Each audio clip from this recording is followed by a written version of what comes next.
Control is very structured.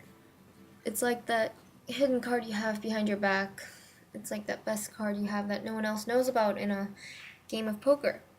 And it gives you the smug feeling that you're not being manipulated because you can think to yourself, well, if I just put this card down, if I just even tried, I could own everyone. And most importantly, it keeps everything organized under your eye. Well, at least that's what I thought control was until I read Macbeth. And in the case of Macbeth, control rather disrupts. Most people think that Macbeth's downfall was brought by Lady Macbeth's influence over him, but what I'm trying to prove is that no, it was Macbeth's control over his own mind that got him into being buried in his grave. Prior to the point where Macbeth gained control over his own mind, we can see that he was heavily reliant on Lady Macbeth for making his own decisions. As this picture suggests, he was merely an image or reflection of Lady Macbeth caught in the mirror. He did not have any freedom because he had to conform to what Lady Macbeth expected of him to become. She wanted him to be masculine and compartmentalize his emotions from business and kill Duncan for his own personal benefit, but Macbeth was just too weak. He didn't feel comfortable about killing another individual for his own personal benefit yet. As this quote suggests, he feels very, very guilty about his bloody hands. He does not want to kill another person. Okay, but later on in the play, Macbeth breaks through that mirror. He's no longer just a reflection of Lady Macbeth trapped in the mirror. He's free to do whatever he wants.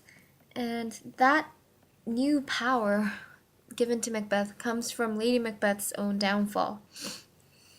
She lets her emotions take over her. She's scared because she's now fully aware of the severe consequences that may arise from her aid in killing King Duncan.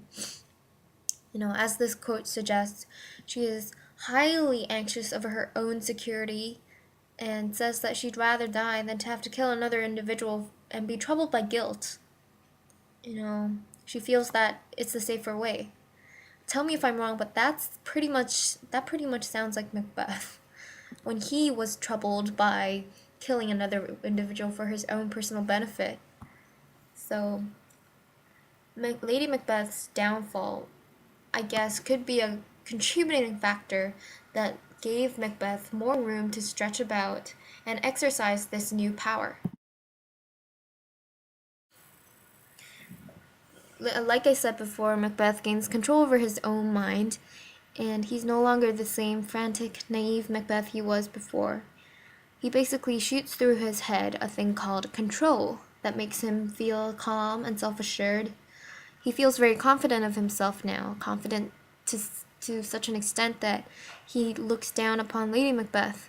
In this quote, it indicates that Macbeth no longer wishes Lady Macbeth to become a part of his plan to achieve greater glory and wealth.